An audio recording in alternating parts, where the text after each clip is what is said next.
8 सालों से स्कीइंग कर रही हूँ। मेरे पास 12 मेडल्स भी हैं और इंशाल्लाह आगे भी मैं सही करूँगी और मैं ओलंपिक भी जाऊँगी और पाकिस्तान का नाम रोशन करूँगी इंशाल्लाह।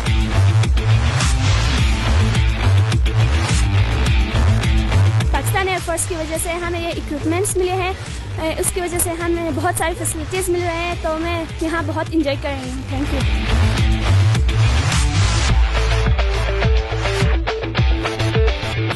ये इवेंट बहुत ही डिफरेंट स्पोर्ट को प्रमोट कर रहा है, स्पेशली गिलगित बल्तिस्तान जैसी जगह पे।